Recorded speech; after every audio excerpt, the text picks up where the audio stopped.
हम्म। Last session में हम लोग पढ़ रहे थे कि इंद्र इस बात से नाराज हुए कि उनके गुरु विश्वरूप, उनके पुरोहित विश्वरूप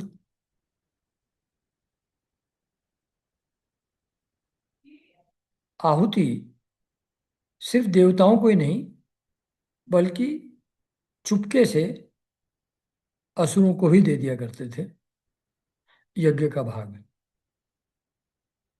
इस बात से नाराज होकर के, नाराज क्या, डर गए वो कि ये असुरों को शक्तिमान बना रहे हैं जो मेरे लिए खतरा हो सकते हैं। तो इस बात से इंद्र डर गए और उन्होंने विश्वरूप के तीनों सर काट डाले, मर गए विश्वरूप जी। तो उनके पिता थे ऋषि त्वष्टा। तो त्वष्टा बहुत दुखी हुए और उन्होंने एक यज्ञ का, एक हवन का आयोजन किया और उसमें आवाहन किया कि हे इंद्र शत्रु, तुम्हारी अभिवृद्धि हो और शीघ्र से शीघ्र तुम अपने शत्रु को मार डालो। ऐसा आवाहन करते हुए आहुति दी यज्ञ में। तो यज्ञ समाप्त जब हुआ तो उसकी जो दक्षिणाग्नि थी उससे एक बहुत ही बड़ा, सभी लोगों का नाश करने वाला विकराल काल ही प्रकट हुआ। मतलब वो इतना खतरनाक राक्षस उससे निकला जो काल के समान भयंकर था। वह प्रतिदिन अपने शरीर के सब ओर बाण के बराबर बढ़ जाया करता था। एक बाण की जितनी लेंथ होती है एक एरो की, उतनी डायमेंशन उसकी एवरी डे बढ़ जाती थी इन एवरी डायरेक्शन। वह जले हुए पहाड़ के समान काला और बड़े डील डॉल का था। उसके शरीर में से संध्याकालीन बादलों के समान दीप्ति निकलती रहती थी।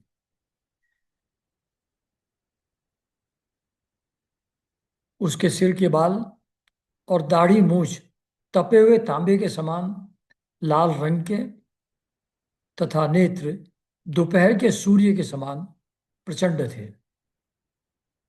चमकते हुए तीन नोकों वाले त्रिशूल को लेकर जब वह नाचने, चिल्लाने और कूदने लगता था उस समय पृथ्वी कांप उठती थी और ऐसा जान पड़ता था कि उस त्रिशूल पर उसने अंतरिक्ष को उठा रखा है। मतलब इतना ऊंचा वो त्रिशूल था, तो लगता था कि जो पूरा अंतरिक्ष है उसी के ऊपर है। वह बार बार जमाई लेता था। इससे जब उसका कंदरा के समान, एक गुफा के समान गंभीर मुख खुल जाता था तब जान पड़ता था कि वह सारे आकाश को पी जाएगा, जीभ से सारे नक्षत्रों को चाट जाएगा और अपनी विशाल एवं विकराल दाढ़ों वाले मुंह से तीनों लोकों को निगल जाएगा। उसके भयावने रूप को देखकर सब लोग डर गए और इधर उधर भागने लगे। तो वही अतिशोक्ति अलंकार का प्रयोग किया गया है। तो ऐसा वर्णन, डील डॉल इतना लंबा चौड़ा और जीभ से सारे नक्षत्रों को जैसे चाट जाए, आकाश को पी जाए, तीनों लोकों को निगल जाए, ऐसा भयंकर उसका शरीर का डील डॉल था। तो सब लोग डर डर करके इधर उधर भागने लगे। तब त्वष्टा के तमोगुणी पुत्र ने, मतलब ये यज्ञ से जो पैदा हुआ है इसको त्वष्टा का पुत्र ही कहा जा रहा है। तो तमोगुणी पुत्र ने सारे लोकों को घेर लिया था। इसी से उस पापी और अत्यंत क्रूर पुरुष का नाम वृत्रासुर पड़ा, क्योंकि अव्रत कर लिया, इसलिए वृत्रासुर उसका नाम पड़ा इस पुरुष का, जो त्वष्टा जी के यज्ञ से प्रकट हुआ। बड़े बड़े देवता अपने अपने अनुयायियों के सहित एक साथ ही उस पर टूट पड़े। वो अकेला था, सारे देवता लोग उसके ऊपर टूट पड़े तथा अपने दिव्य अस्त्रों शस्त्रों से प्रहार करने लगे। परंतु वृत्रासुर उनके सारे अस्त्र शस्त्रों को निगल गया। अब तो देवताओं के आश्चर्य की सीमा न रही। उनका प्रभाव जाता रहा, मतलब कॉन्फिडेंस शेक हो गया। वे सब के सब दीनहीन और उदास हो गए और एकाग्र चित्त से अपने हृदय में विराजमान आदि पुरुष श्री नारायण की शरण में गए। तो फिर उसी स्थिति में आगे जीत लिए थे भी थोड़ी देर पहले,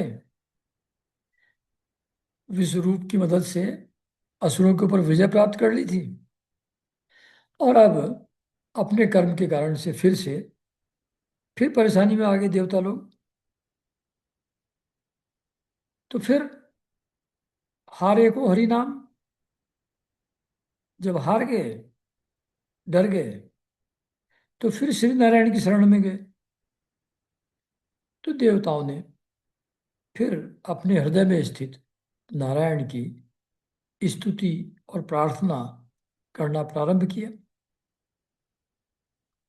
तो देवताओं ने कहा, वायु, आकाश, अग्नि, जल और पृथ्वी, ये पांचों भूत, इनसे बने हुए तीनों लोक, उनके अधिपति ब्रह्मादि तथा हम सब देवता जिस काल से डरकर उसे पूजा सामग्री की भेंट दिया करते हैं, वही काल भगवान से भयभीत रहता है। इसलिए अब भगवान ही हमारे रक्षक हैं, है ना। तो कहते हैं कि ये हर चीज काल के अधीन है, समय के अधीन है। समय हर चीज को नष्ट कर देता है, इसलिए सब लोग काल से डरते हैं और उस डर के कारण से पूजा सामग्री भेंट करते हैं काल को। और वही काल जो सबके नष्ट करने की सामर्थ्य जिसके अंदर रहती है और कंटिन्यूसली समाप्त सबको नष्ट करता रहता है, वो भी भगवान से भयभीत रहता है। वो भी भगवान के ऊपर उसका इफेक्ट नहीं है, वो भी भगवान के कंट्रोल में है। इसलिए हम उसी भगवान की, जिससे काल भी डरता है, वही हमारी अब रक्षा करें, ऐसी स्थिति पैदा हो गई है। प्रभु, आपके लिए कोई नई बात न होने के कारण कुछ भी देखकर आप विस्मित नहीं होते।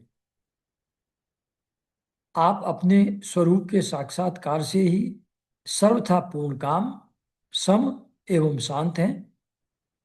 जो आपको छोड़कर किसी दूसरे की शरण लेता है, वह मूर्ख है। वह मानो कुत्ते की पूंछ पकड़कर समुद्र पार करना चाहता है। क्या करें कि हर चीज आपके समक्ष है। कोई भी चीज जो घटित हो रही है कहीं भी, उसका पूर्ण ज्ञान आपको हमेशा है। इसलिए आपके लिए तो कोई नई बात होती नहीं, आपको तो सब पहले से ही पता है। इसलिए आपको कोई आश्चर्य या विस्मय कभी नहीं होता, और आप अपने ही स्वरूप के साक्षात्कार से सर्वथा पूर्ण काम है। यानी कि पूर्ण आनंद की स्थिति में है। अपने साक्षात्कार में स्थित होने के कारण आपके अंदर किसी प्रकार की कामना नहीं है। आप पूर्ण काम हैं, सम है, यानी कि कोई द्वंद्व नहीं है, और शांत हैं। तो ऐसे जो आप हैं, पूर्ण काम, सम और शांत, और जो किसी चीज से भी विस्मित नहीं होते, वही शरण लेने लायक हैं। उसके अलावा अगर किसी की शरण ली जाए, जो ले, वो मूर्ख है। जब आप हैं, सर्वशक्तिमान हैं, पूर्ण काम है, तो किसी और की शरण क्यों ली जाए? जो दूसरे की शरण लेता है, वो मूर्ख है। वो तो अगर किसी और की शरण लेता है, तो ऐसा ही हुआ जैसे कोई कुत्ते की पूंछ पकड़ करके समुद्र पार करना चाहता हो। कुत्ता कितनी दूर तक तैर पाएगा? कितनी उसकी सामर्थ्य है? तो उसकी कितनी सहायता हमको मिल सकती है? तो ये इम्पॉसिबल है। इसलिए किसी और की शरण लेने का कोई औचित्य नहीं है।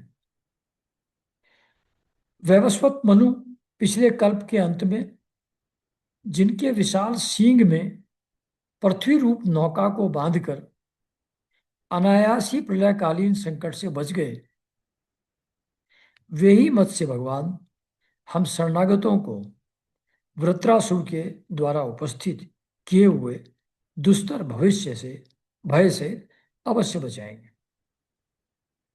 तो ऐसी कहानी ये बाद में आएगी कि प्रलय के समय जो मनु थे, उनको भगवान ने मत्स्य रूप में आदेश दिया था कि जब, पहले ही दिया था मतलब प्रलय होने के पहले, कि अब से इतने दिन बाद प्रलय होगी, पूरी जमीन डूब जाएगी, उस समय मैं मत्स्य रूप में आऊंगा। तो तुम वासुकी नाग की रस्सी में, और एक नाव भी प्रकट होगी, उस नाव को मेरे सींग में बांध लेना,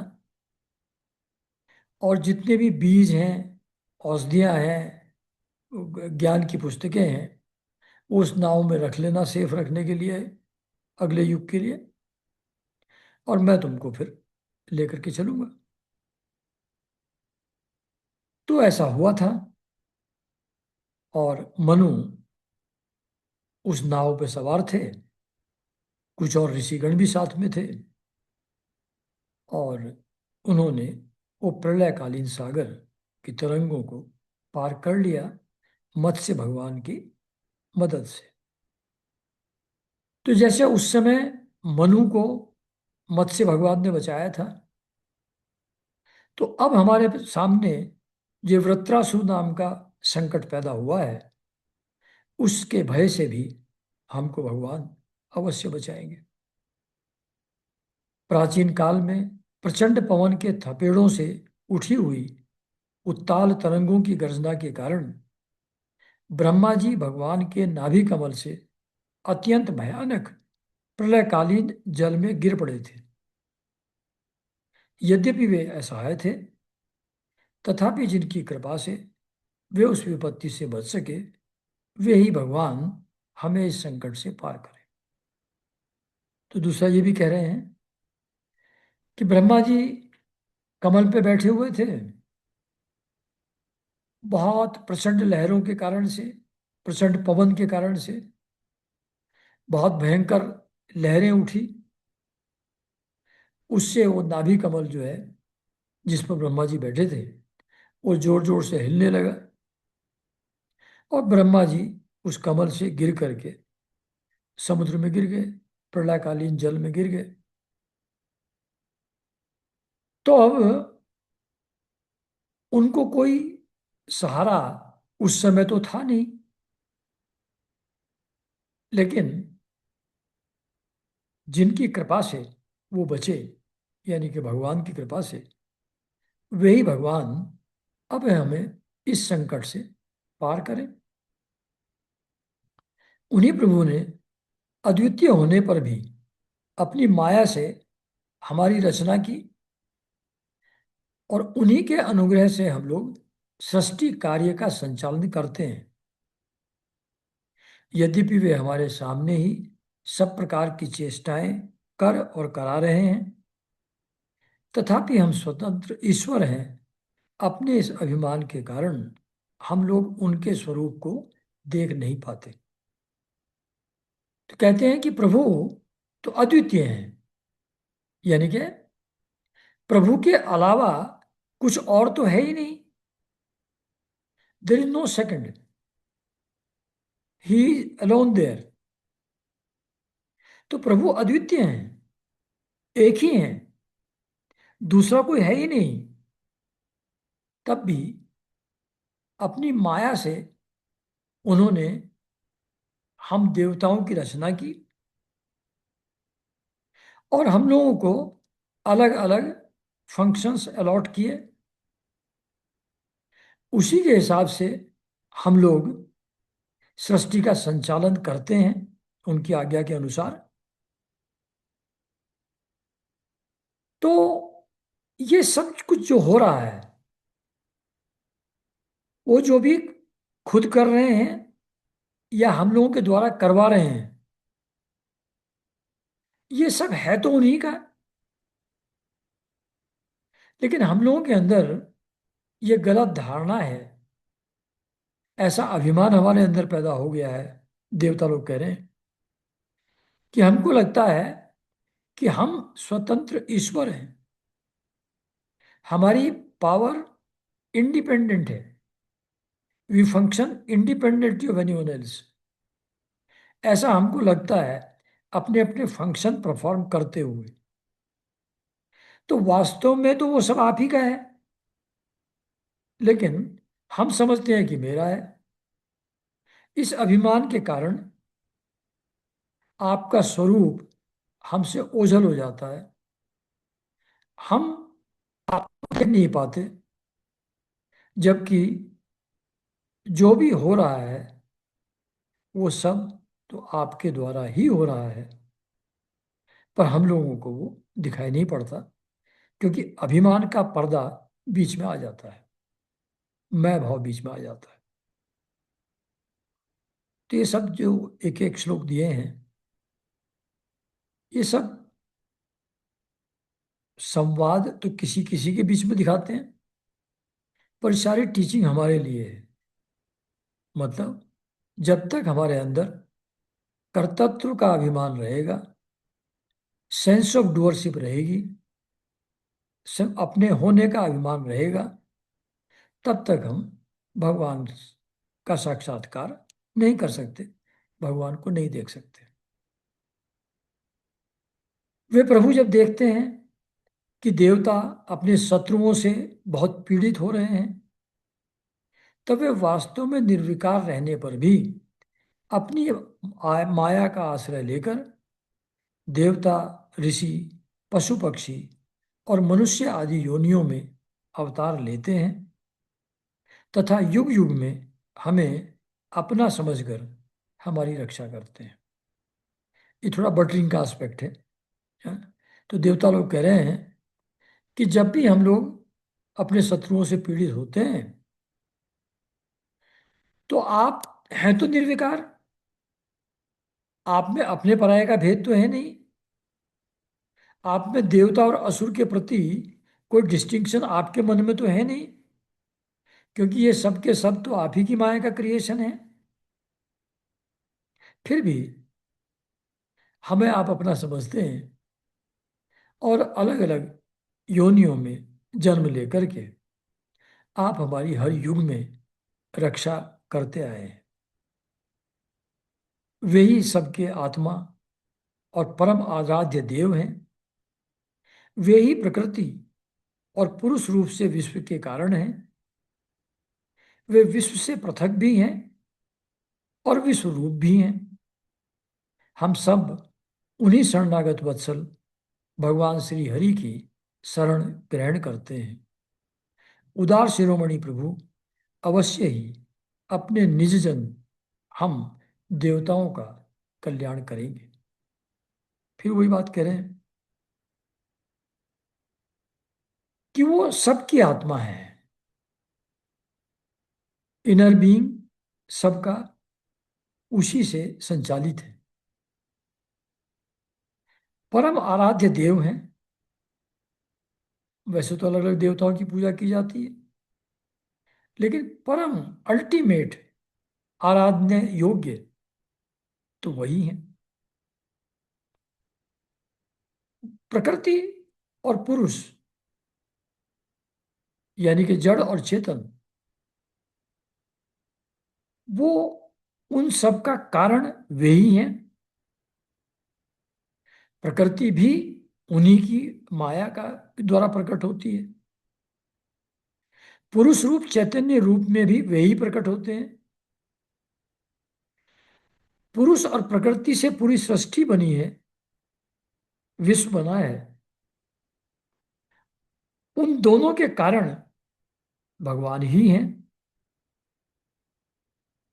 वो विश्व रूप भी हैं, यानी कि जो जो हमको हम परसीव कर सकते हैं, जो भी ये सृष्टि है, चांद तारे पेड़ पौधे जैव जंतु, जिनको भी हम परसीव कर सकते हैं, वे उस उन सब रूपों में भगवान ही हैं। यानी कि विश्व के रूप में वे ही प्रकट हैं, अलग अलग फॉर्म्स में। तो विश्व रूप भी हैं, और क्योंकि विश्व उनमें भाषित होता है, उनकी माया से प्रकट होता है, तो वो तो उससे अलग हुए जिनसे ये विश्व प्रकट होता है। विश्व के रूप में भी वही हैं, लेकिन विश्व क्योंकि उनसे प्रकट होता है, तो वो विश्व से अलग भी हैं, पृथक भी हैं। तो ऐसे जो प्रभु हैं, हम उनकी, और जो वो शरणागत वत्सल भी हैं, जो उनकी शरण में चला जाता है, जो कहता है कि मैं आपका हूं, मैं तुम्हारा हूं, वो उसकी सहायता करते हैं। रोज गोंदवलेकर महाराज की जो आर्टिकल रहता है, उसमें यही कि भगवान की शरण में ग्रहण करें, कर्तृत्व का अभिमान छोड़ें, तो फिर ये जीवन सुखमय भी हो जाता है, और भगवान के दर्शन, भगवान की भक्ति भी प्राप्त होती है। तो वो शरणागत वत्सल हैं, जो उनकी शरण में जाता है उसकी वो सहायता करते हैं। और हम तो उनके निजजन हैं, ये कहने के लिए फ्री हैं लोग, बट अल्टीमेटली सभी जन तो उन्हीं के हैं। सिर्फ देवता उनके निजजन नहीं हैं, बट ऑफ कोर्स क्योंकि जो सत्व गुण है, देवता उससे बने हैं, तो सत्व गुण के प्रति प्रेफरेंस है भगवान की, क्योंकि वहाँ शांति और आराधना ये उसके प्रमुख गुण हैं। इसलिए उसके लिए थोड़ा फेवरेबल उनका रूप रहता है भगवान का।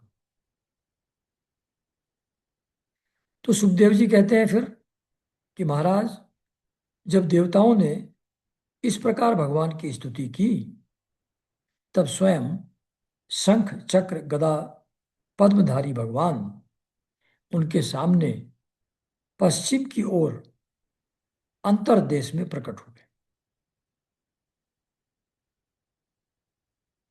अब ये पश्चिम की ओर क्यों लिखा है, ये मुझको नहीं मालूम है। तो उनके सामने ही पश्चिम की ओर अंतर्देश में, यानी कि उनके अंतःकरण में, क्योंकि ये लोग जो आराधना कर रहे थे, ये अपने अंतःकरण में ही कर रहे थे। तो अंतःकरण में ही उनके भगवान प्रकट हुए पश्चिम दिशा से।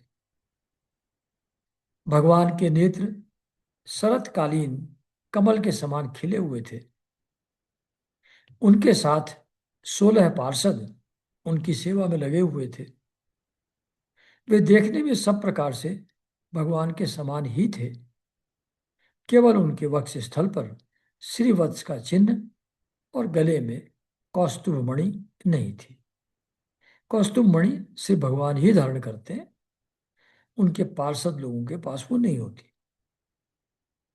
परीक्षित भगवान का दर्शन पाकर सभी देवता आनंद से विवल हो गए। उन लोगों ने धरती पर लौटकर साष्टांग दंडवत प्रणाम किया और फिर धीरे धीरे उठकर वे भगवान की स्तुति करने लगे। मतलब अभी तो मन ही मन स्तुति कर रहे थे,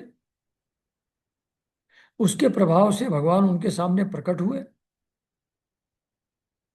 और जब प्रकट हो गए तब तो ऑब्वियसली बहुत आनंदित हो गए ये लोग, ओवरवेल्म हो गए, विवल हो गए, और फिर वो भगवान की स्तुति करने लगे।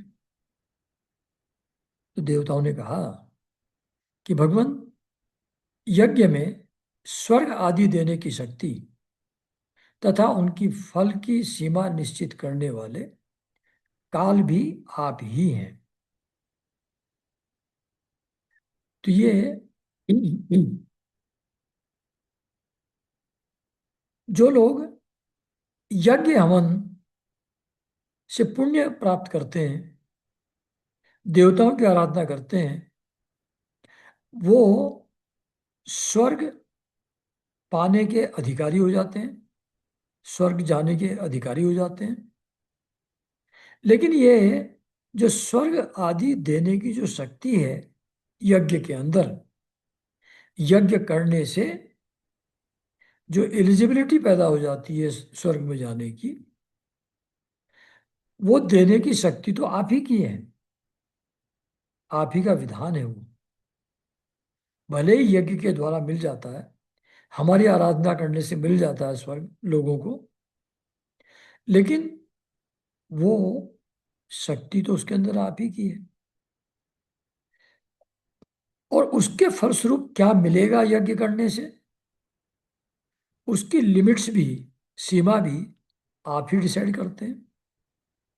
और आप ही काल भी हैं जो इन सब चीजों को, कब तक क्या मिलेगा किसको, कब तक वो रहेगा, ये सब काल के द्वारा निश्चित होता है।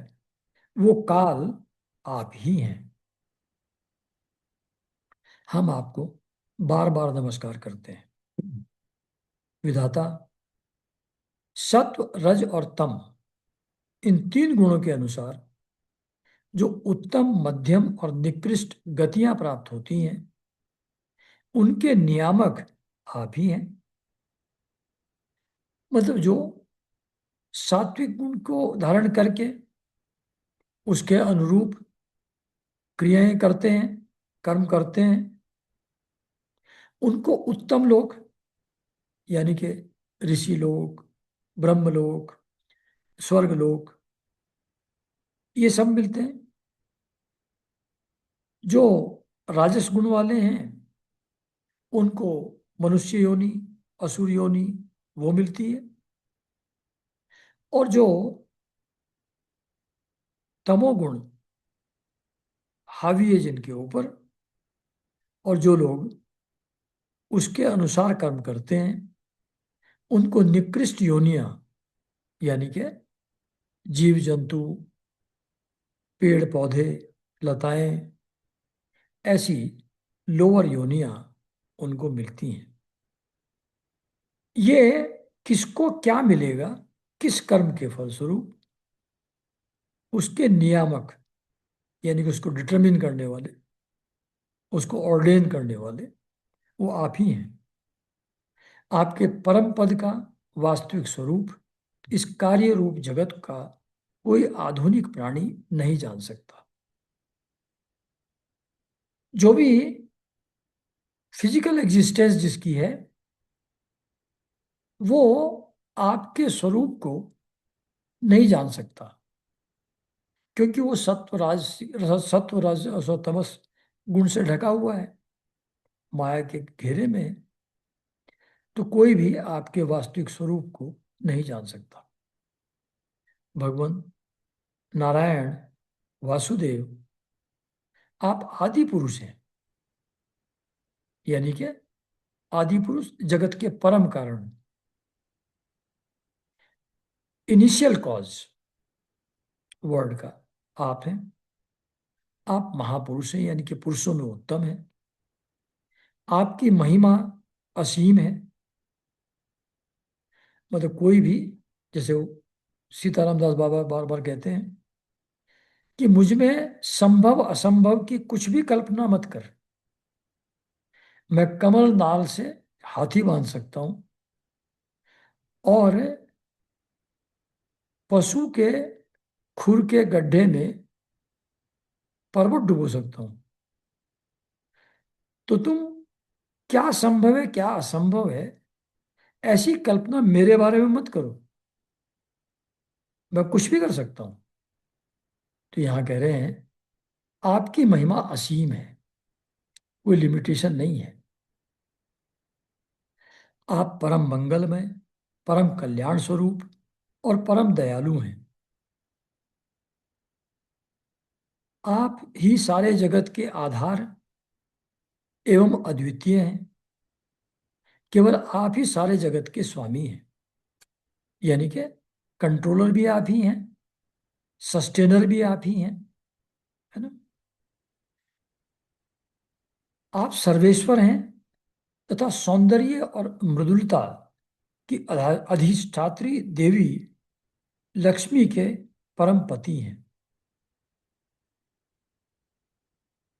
प्रभो परमहंस परिव्राजक विरक्त महात्मा जब आत्म संयम रूप परम समाधि से भली भांति आपका चिंतन करते हैं, तब उनके शुद्ध हृदय में परमहंसों के धर्म वास्तविक भगवत भजन का उदय होता है। कहते हैं कि जो परमहंस परिव्राजक विरक्त महात्मा, परमहंस का मतलब जो डूज एंड डोंट्स के परे चला गया है। परिव्राजक जो एक किसी स्थान पर नहीं रहता, जो मोमेंट में ही रहता है हमेशा, वो जगह जगह चलते ही जाते हैं, परिव्राजक। और विरक्त यानी कि जिसका किसी भी चीज से अटैचमेंट नहीं है। ऐसे जो महात्मा हैं वो आत्म संयम रूप परम समाधि से, मतलब एक तो समाधि हुई, ध्यान में आदमी बैठा, विचार शून्य हो गया और उसको वननेस ऑफ एवरीथिंग का एक झलक आ गई, एक टेम्परेरी वननेस ऑफ एवरीथिंग का रियलाइजेशन हो गया, वो समाधि हो गई। तो समाधि तो ज्ञान ध्यान के द्वारा हो सकती है, लेकिन यहां क्या कह रहे हैं, जब आत्म संयम रूप परम समाधि, जहां मन बुद्धि पूरी तरह संयमित है और उसके द्वारा संयमित है, मतलब किसी तरीके की कामना नहीं है, किसी तरीके का डिस्टर्बेंस नहीं है, उससे परम समाधि उपलब्ध होती है। मतलब वैसी समाधि नहीं जो आती जाती रहे, जो परमानेंटली एस्टेब्लिश हो जाए। जैसे ब्रजेश्वरा जी के गुरु ने, ब्रजेश्वरा जी ने अपने गुरु को कहा, अपना अनुभव समाधि का शेयर किया, तो उनके गुरु जी ने कहा कि उस समय तुमको ये अनुभव हुआ था वो सत्य था, हेल्यूसिनेशन इमेजिनेशन नहीं था, लेकिन ये एक्सपीरियंस मोमेंट्री था एट दैट टाइम। अभी तुमको पेड़ पौधे, दीवार, मैं, सब अलग अलग दिख रहे हैं। ये समाधि की स्थिति नहीं है।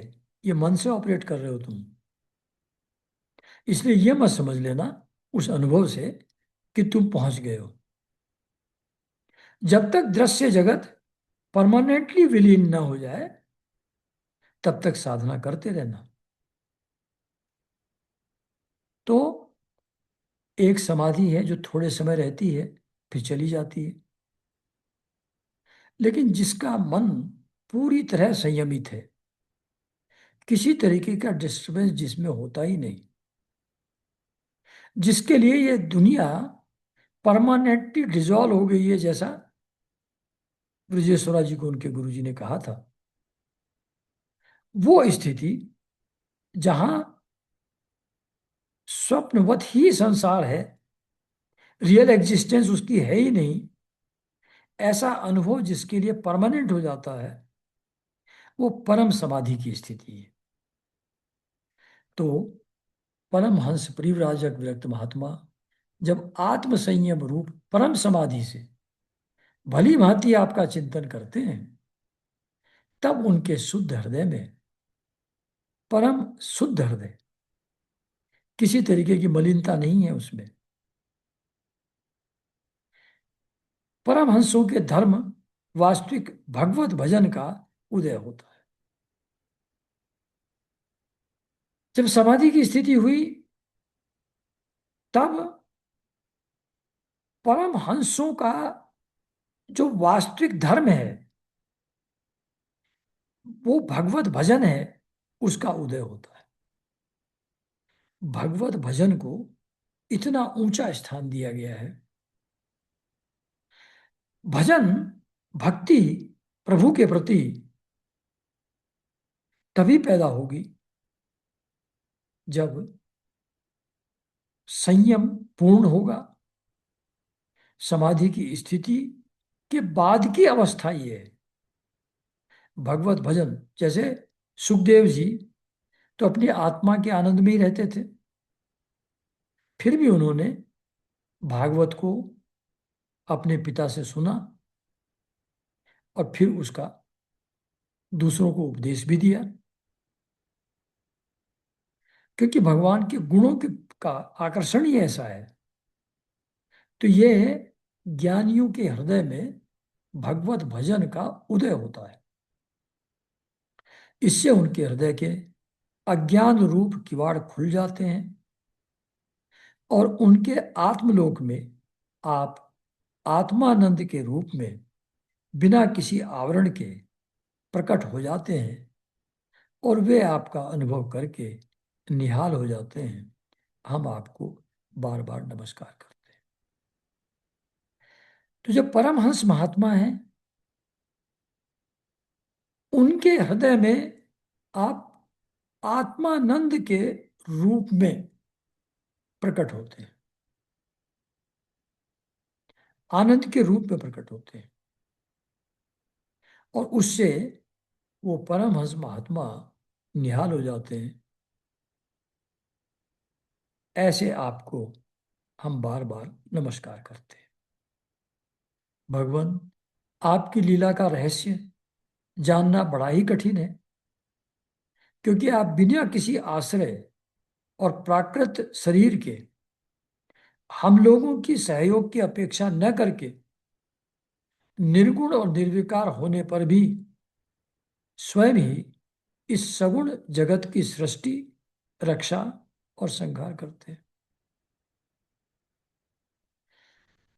आपकी लीला, जैसे बार बार ये क्वेश्चन अराइज होता है, दुनिया बनाने वाले काहे को दुनिया बनाई, ये कोई नहीं समझ सकता। आपकी लीला का रहस्य जानना बहुत कठिन है। आप बिना किसी दूसरे आश्रय के स्वयं ही और बिना किसी प्राकृत शरीर के निर्गुण और निराकार होते हुए भी, और हम लोग यानी कि देवताओं की सहायता के बिना इस सगुण जगत की सृष्टि कर कर देते हैं, इसकी रक्षा भी करते हैं और इसका संहार भी कर देते हैं। आप अकेले ही बिना किसी आश्रय के ये सब चीजें कर लेते हैं, जबकि हैं निर्गुण और निराकार। तो ये कैसे होता है? क्या खेल है ये? क्या लीला है ये? इसको कोई नहीं समझ सकता। भगवान, हम लोग तो ठीक ठीक नहीं समझ पाते कि सृष्टि कर्म कर्म में आप देवदत्त आदि किसी व्यक्ति के समान गुणों के कार्य रूप इस जगत में जीव रूप से प्रकट हो जाते हैं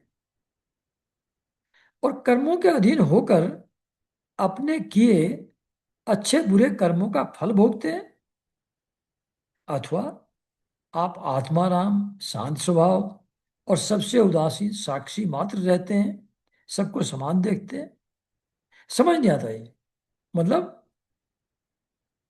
आप सृष्टि कर्म में अलग अलग व्यक्तियों के रूप में, अलग अलग जीव जंतुओं के रूप में प्रकट होते हैं और जीव रूप से जब प्रकट होते हैं तो कर्मों के अधीन हो जाते हैं आप ही, और आप ही उन कर्मों के कारण से अलग अलग जीव के रूप में अच्छे बुरों के बुरे कर्मों का फल भोगते हैं। ये बात सत्य है। या आप आत्माराम हैं, शांत स्वभाव हैं, सबसे उदासीन हैं, साक्षी मात्र रहते हैं और सबको समान देखते हैं, ये सत्य है। इन दोनों में से सत्य क्या है? आप जीव रूप में अच्छे बुरे कर्मों का को भोगने वाले हैं, या आत्माराम, आत्मा में ही रमण करने वाले और just a witness, not involve in anything, not affected by anything, और द्वंद्व के परे सबको समान देखते हैं। आपके लिए अच्छा और बुरा ऐसा डिस्टिंक्शन कोई है ही नहीं। ऐसा है। ये समझ नहीं आता हमको कि आप जीव रूप से कर्मों का सुख दुख भोगने वाले हैं, या आप आत्माराम और साक्षी मात्र उदासीन हैं। ये बात भी हमको समझ में नहीं आती। देवता लोग कह रहे हैं। हम तो यह समझते हैं कि यदि आप में ये दोनों बातें रहें तो भी कोई विरोध नहीं है, क्योंकि आप स्वयं भगवान हैं। आपके गुण अगणित, महिमा अगाध, और आप सर्वशक्तिमान हैं। आधुनिक लोग अनेकों प्रकार के विकल्प, वितर्क, विचार, झूठे प्रमाण और कुतर्कपूर्ण शास्त्रों का अध्ययन करके अपने हृदय को दूषित कर लेते हैं, और यही कारण है कि वे दुराग्रही हो जाते हैं। आप में उनके वाद विवाद के लिए अवसर ही नहीं है। आपका वास्तविक स्वरूप समस्त मायामय पदार्थों से परे केवल है। जब आप उसी में अपनी माया को छिपा लेते हैं, तब ऐसी कौन सी बात है जो आप में नहीं हो सकती? तो क्या कह रहे हैं कि हमको ठीक ठीक से समझ में नहीं आता कि आप जीव रूप में कर्मों के फल भोगते हैं या सिर्फ साक्षी मात्र आप हैं। यह हमको तो समझ में आता नहीं है। लेकिन हमको लगता है कि ये दोनों ही चीजें आपके अंदर हो सकती हैं। आप साक्षी मात्र भी हैं। सब द्वंद्व, सब अपोजिट्स आपके अंदर ही निहित हैं। तो आप जीव रूप में अच्छे कर्मों, बुरे कर्मों का फल भोग भी सकते हैं, and at the same time आप उदासीन और साक्षी मात्र भी रह सकते हैं। अपनी आत्मा में ही सिर्फ रमण भी करते रह सकते हैं। ये दोनों ही चीजें आपके अंदर संभव है, इसमें कोई विरोध नहीं है, क्योंकि आप तो भगवान हैं। तो ऐसी कौन सी चीज है जो आप में नहीं हो सकती? आप अगणित हैं, आपके गुण अगणित हैं, आपकी पावर्स अगणित हैं, इन्यूमरेबल हैं, आपकी महिमा अगाध है, इनफाइनाइट है, आप सर्वशक्तिमान हैं। तो जो आजकल के लोग हैं जो ठीक से धर्म को नहीं समझते, वो अनेकों प्रकार के विकल्प, वितर्क, विचार, झूठे प्रमाण और कुतर्कपूर्ण शास्त्रों का अध्ययन करके अपने हृदय को दूषित कर लेते हैं। मतलब एक अनंत परमात्मा के प्रति भक्ति के बजाय, शरणागत होने के बजाय, वो अलग अलग थ्योरीज डिवाइज कर लेते हैं, कुतर्क के द्वारा, तर्क वितर्क के द्वारा, और उससे अपने हृदय को दूषित कर लेते हैं। और यही कारण है कि वे दुराग्रही हो जाते हैं। मतलब उनका आग्रह अपने मत पर ही पूर्ण तरीके से स्थिर हो जाता है, दूसरी चीज को वो सुनने को तैयार नहीं होते, मानने को तैयार नहीं होते, अपने मत को ही सही मान करके उसी पर आग्रह करते हैं। कहते हैं जितनी लड़ाइयाँ, जितना मारकाट धर्म के कारण से हुआ है, उतना और किसी चीज से नहीं हुआ। धर्म तो रास्ता है शांति और आनंद की तरफ ले जाने का, पर्पज तो वो है। लेकिन अपनी अपनी धारणा जो अलग अलग है लोगों की, उसके कारण से इतना ज्यादा अटैच्ड हो जाते हैं अपने व्यू से कि दूसरे के प्रति वो द्वेषपूर्ण हो जाते हैं, उस बात को, दूसरे की बात को अप्रिशिएट नहीं कर पाते, और उस कारण से एक दूसरे के प्रति एक दुश्मनी का भाव पैदा करके एक दूसरे को मारकाट करते रहते हैं एक दूसरे के प्रति। ये सब कुतर्क का परिणाम है। आप में वाद विवाद के लिए अवसर ही नहीं है, क्योंकि संभव असंभव आपके अंदर है ही नहीं। हर तरीके का विचार आप ही का विचार है। जैसे कितनी सारी मेडिसिन के सिस्टम्स हैं, यूनानी है, आयुर्वेद है, होम्योपैथी है, एलोपैथी है, यूनानी है, न जाने कितने, तिब्बतन सिस्टम ऑफ मेडिसिन है, नेचुरोपैथी है, एक्यूप्रेशर है, एक्यूपंक्चर है, न जाने कितने तरीके हैं। सब बिल्कुल अलग अलग हैं। सबका ट्रीटमेंट करने का आधार बिल्कुल अलग अलग है। सबका system of diagnosis, system of treatment सब अलग अलग है, लेकिन सब काम करते हैं। सब उसी प्रभु से निकले हैं। तो इसमें कौन सा अच्छा कौन सा खराब कहना उचित नहीं है। सब उसी प्रभु से आए हैं।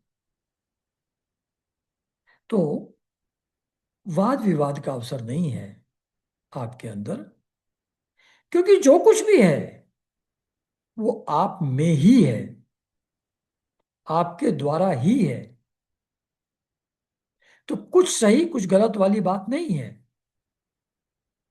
सब रूप में सब तरीके से आप ही हैं। इसलिए डिस्कशन का क्वेश्चन कहाँ राइज होता है, सही और गलत का क्वेश्चन कहाँ राइज होता है? तो इसलिए आपके अंदर वाद विवाद का अवसर ही नहीं है। आपका वास्तविक स्वरूप समस्त मायामय पदार्थों से परे केवल है। आपका जो स्वरूप है वो सिर्फ है। उस है में कोई डेफिनेशन, कोई लिमिट्स, कोई रूप कुछ नहीं है। जस्ट बीइंग, सिर्फ होने का भाव, वो है आप। ये मायामय पदार्थों से आप परे हैं। जो हम लोग जिन चीजों को परसीव करते हैं उसके परे आप हैं। जब आप उसी में अपनी माया को छिपा लेते हैं तब ऐसी कौन सी बात है जो आप में नहीं हो सकती। आप तो अपने स्वरूप में माया को भी छिपा सकते हैं, जिस माया के कारण से सब कुछ ये प्रकट हो रहा है।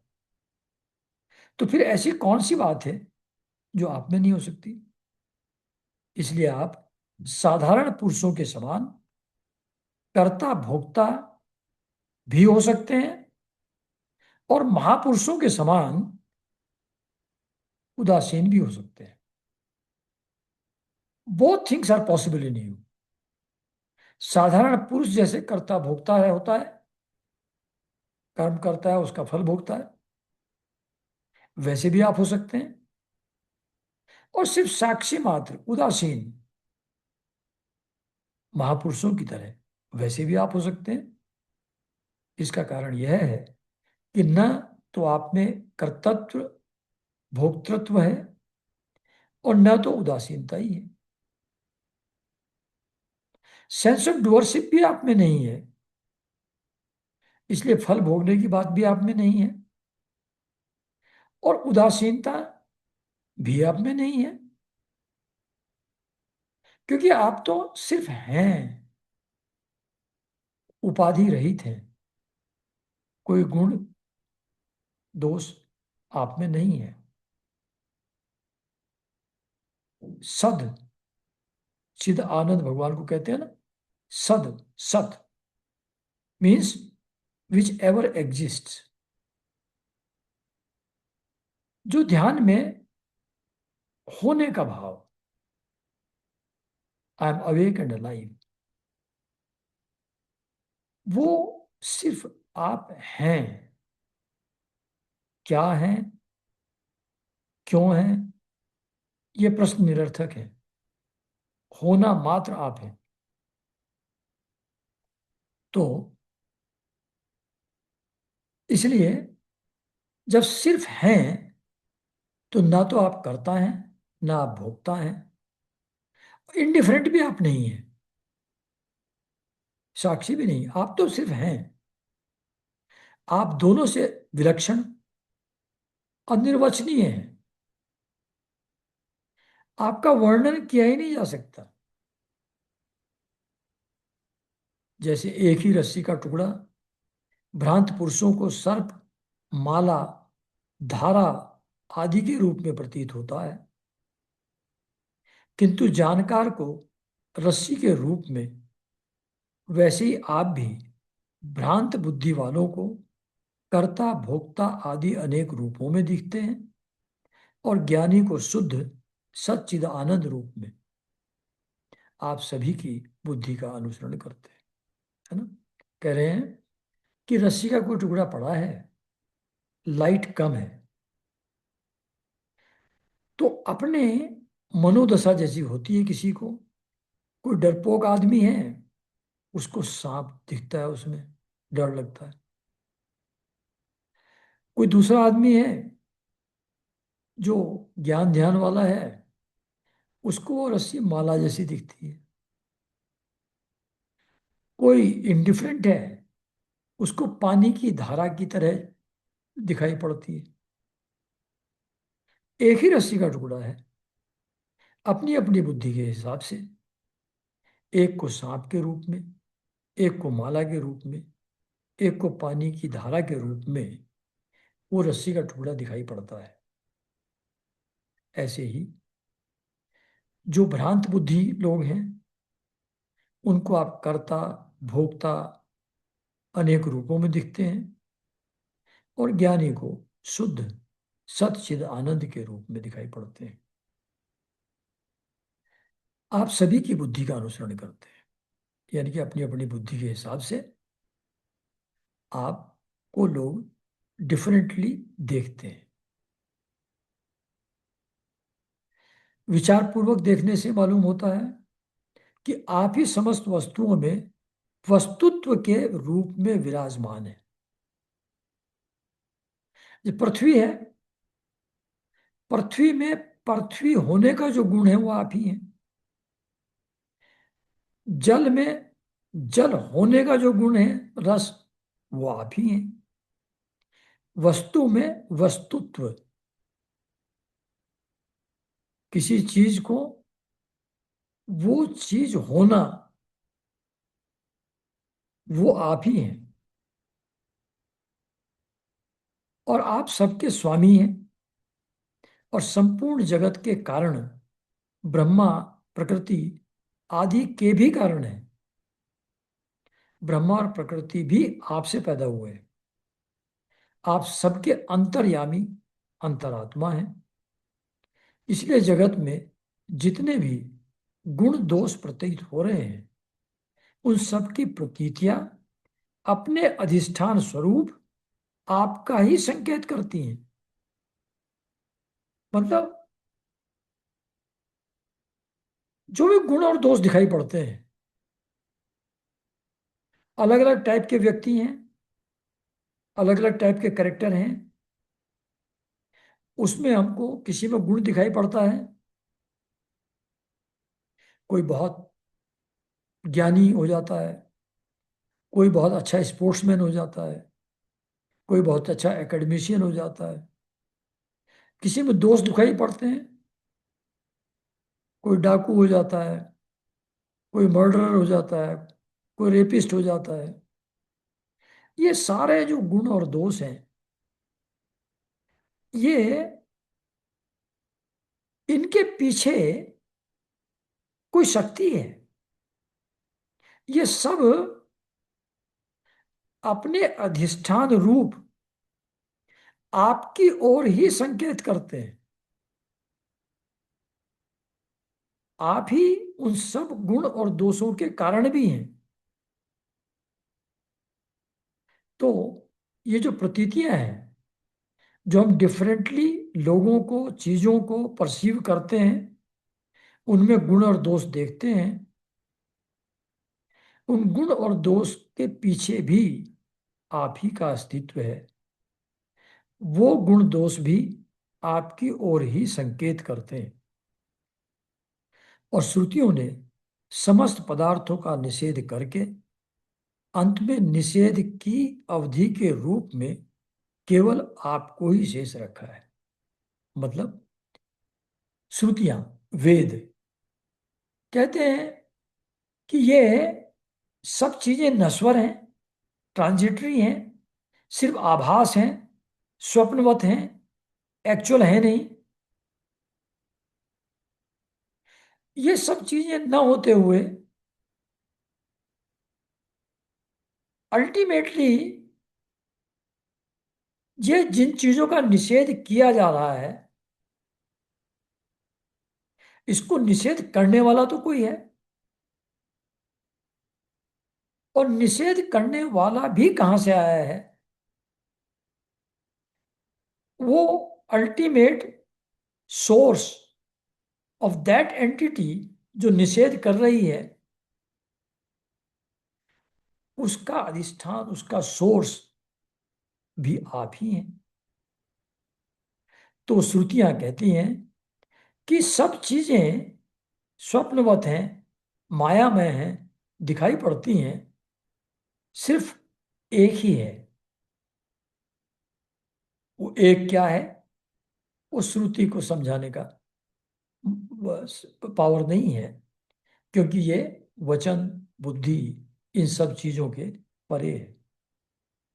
तो जो सब चीज का निषेध करने पर शेष रह जाता है, वही परम तत्व वही आप है। मधुसूदन, आपकी अमृतमयी महिमा रस का अनंत समुद्र है। आपकी अमृतमयी महिमा रस का अनंत समुद्र है। मतलब जब आपकी बात होती है, आपके गुणों की चर्चा होती है, उसमें जो रस है वो अनंत समुद्र के समान है, इनएग्जॉस्टिबल है। उसके नन्हे से सीकर का भी अधिक नहीं, एक बार भी स्वाद चख लेने से हृदय में नित्य निरंतर परमानंद की धारा बहने लगती है। जो भगवान का स्वरूप है आनंदमय, वो तो अनंत समुद्र है। उसमें से चुल्लू भर थोड़ा सा भी किसी को रस मिल जाए, एक बार चख ले उसको, उसकी एक झलक मिल जाए, तो उसके हृदय में नित्य निरंतर, ऑलवेज, कंटिन्यूअसली परमानंद की धारा बहने लगती है। उसके कारण अब तक जगत में विषय भोगों के जितने भी लेश मात्र, प्रतीति मात्र सुख का अनुभव हुआ है या परलोक आदि के विषय में सुना गया है, वह सब का सब जिन्होंने भुला दिया है, समस्त प्राणियों के प्रियतम, हितैषी, सुहृद और सर्वात्मा आप ऐश्वर्य निधि परमेश्वर में, जो अपने मन को नित्य निरंतर लगाए रखते और आपके चिंतन का ही सुख लूटते रहते हैं, वे आपके अनन्य प्रेमी परम भक्त पुरुष ही अपने स्वार्थ और परमार्थ में निपुण हैं। क्या कह रहे हैं कि ऐसे पुरुष जिन्होंने विषय भोग और प्रतीति मात्र सुख, जो सुख जैसा लगता है, प्रतीति होती है, एक्चुअली है नहीं, अभी आया, आते आते गया, ठहरता ही नहीं, तो ऐसे जो वर्ल्डली प्लेजर्स हैं, ट्रांजिटरी फ्लीटिंग प्लेजर्स हैं, और जो परलोक के सुख हैं, स्वर्ग के आनंद हैं, इनके बारे में जो भी चर्चा होती है, उन सबको जिन्होंने भुला दिया है, यानी कि लौकिक और पारलौकिक सुखों में जिनका इंटरेस्ट बिल्कुल भी नहीं बचा है, ऐसे जो भक्त हैं, ऐसे जो पुरुष हैं, वो संपूर्ण जीवों के हितैषी हैं, सुहृद हैं। तो वो आपके अंदर ही अपना मन नित्य निरंतर लगाए रखते हैं और आपके चिंतन में ही, चिंतन का ही सुख लूटते रहते हैं। In your remembrance they feel ultimate Anand with in. और ये लौकिक और परलौकिक सुखों को तुच्छ समझ करके वो छोड़ चुके हैं। ऐसे जो अनन्य प्रेमी आपके हैं, ऐसे जो आपके भक्त हैं, जो आपकी रिमेम्बरेंस में ही आनंद का अनुभव करते हैं, लोक परलोक के क्षणिक सुखों में नहीं, वे ही एक्चुअली अपने स्वार्थ को समझते हैं। हमारे लिए क्या सही है वही समझ पाते हैं जिन्होंने लौकिक पारलौकिक सुखों को त्याग दिया है और जो निरंतर अपना मन आप में ही लगाए रखने के कारण परमानंद अनुभव करते रहते हैं। वही अपने स्वार्थ और परमार्थ दोनों में निपुण है। मधुसूदन, आपके वे प्यारे और सुहृद भक्तजन भला आपके चरण कमलों का सेवन कैसे त्याग कर सकते हैं, जिससे जन्म मृत्यु रूप संसार के चक्कर से सदा के लिए छुटकारा मिल जाता है। तो यही बार बार यही बताने का प्रयास करते हैं कि हम लोग इस चीज को समझें कि लौकिक और पारलौकिक सुख ट्रांजिटरी हैं, मिलते मिलते अचानक फिसल जाते हैं, छूट जाते हैं। उनके चक्कर में न पड़ के भगवान के स्मरण में मन को लगाएं, तो ही जन्म मृत्यु रूप संसार से छुटकारा मिल सकता है। इसको भगवान की स्तुति के रूप में बता रहे हैं देवता लोग। प्रभु, आप त्रिलोकी के आत्मा और आश्रय हैं। आपने अपने 3 पगों से सारे जगत को नाप लिया था। आप ही तीनों लोकों के संचालक हैं। आपकी महिमा त्रिलोकी का मन हरण करने वाली है। इसमें संदेह नहीं कि दैत्य दानव आदि असुर भी आपकी ही विभूतियां हैं। दैत्य दानव आसुर के रूप में भी आप ही हैं। तथापि यह उनकी उन्नति का समय नहीं है। यह सोचकर आप अपनी योग माया से देवता, मनुष्य, पशु, नरसिंह आदि मिश्रित मत्स्य आदि जलचरों के रूप में अवतार ग्रहण करते रहते हैं। कभी देवता के रूप में आ जाते हैं, कभी मनुष्य के रूप में आ जाते हैं, कभी पशु, कभी नरसिंह, कभी मत्स्य रूप में आप आ जाते हैं। और उनके अपराध के अनुसार दैत्य दानव लोगों को दंड आप देते हैं। यदि जचे तो आप उन्हीं असुरों के समान इस वृत्रासुर का भी नाश कर डालिए। मतलब बहुत बार आपने हम लोगों की रक्षा की है, अनेक अनेक दैत्यों और दानवों से हमको बचाया है। बहुत बार किया है आपने ये अलग अलग योनियों में अवतार लेकर के। तो अगर आपको ठीक लगे हमारी रिक्वेस्ट, तो आप इस वृत्रासुर का भी नाश कर दीजिए। भगवान, आप हमारे पिता पितामह हैं, सब कुछ हैं। हम आपके निजजन हैं, निरंतर आपके सामने सिर झुकाए रहते हैं। आपके चरण कमलों का ध्यान करते करते हमारा हृदय उन्हीं के प्रेम बंधन में बंध गया है। आपने हमारे सामने अपना दिव्य गुणों से युक्त साकार विग्रह प्रकट करके हमें अपनाया है। जब स्तुति कर रहे थे, भगवान प्रकट हो गए थे, तो हमको आपने अपना समझा, इसलिए अपना विग्रह प्रकट किया। इसलिए हम आपसे ये प्रार्थना करते हैं कि आप अपनी दया भरी, विशद, सुंदर और शीतल मुस्कान युक्त चितवन से तथा अपने मुखार बिंद से टपकते हुए मनोहर वाणी रूप सुमधुर सुधा बिंदु से हमारे हृदय का ताप शांत कीजिए।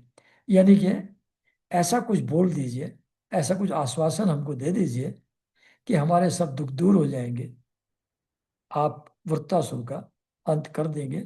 ऐसा कुछ बोल दीजिए अपने मधुर वाणी में, और हमारे हृदय की जलन को बुझाइए।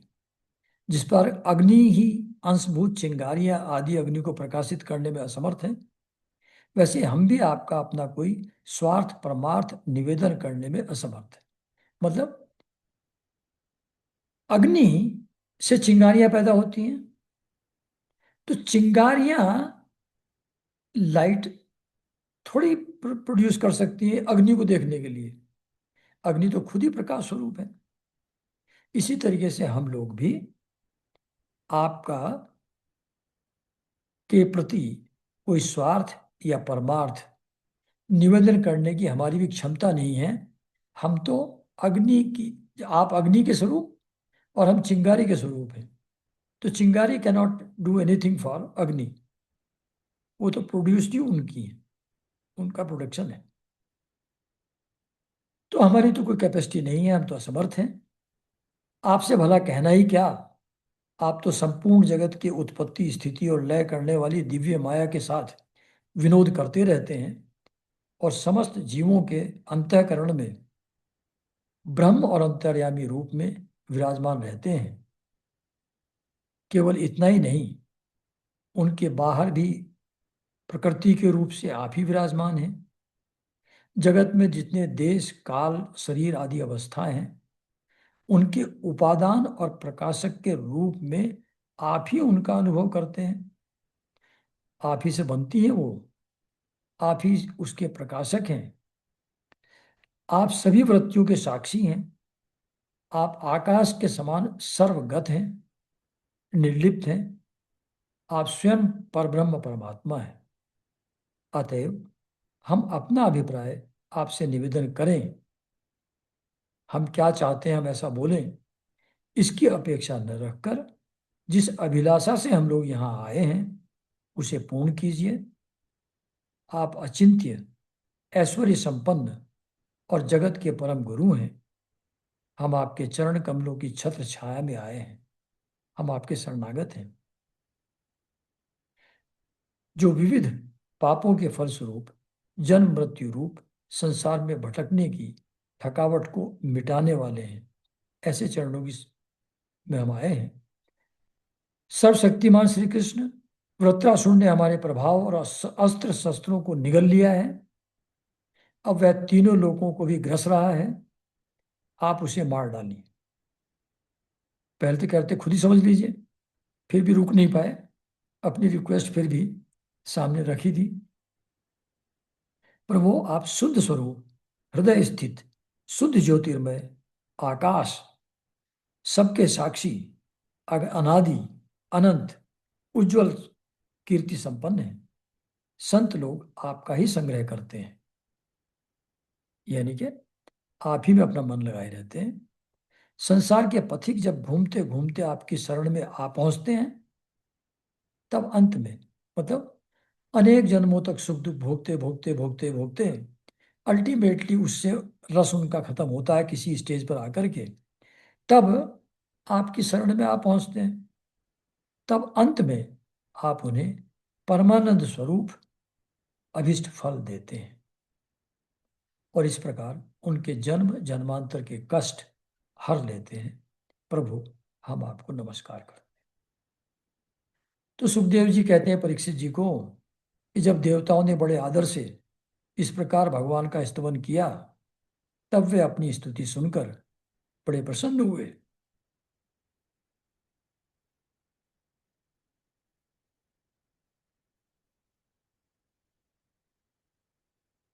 और उनसे कहने लगे, अब काफी देर हो गई है, तो भगवान जी क्या कहेंगे वो हम अगले रविवार को कंटिन्यू करेंगे। इसको आज यहीं विराम देते हैं। नमस्कार।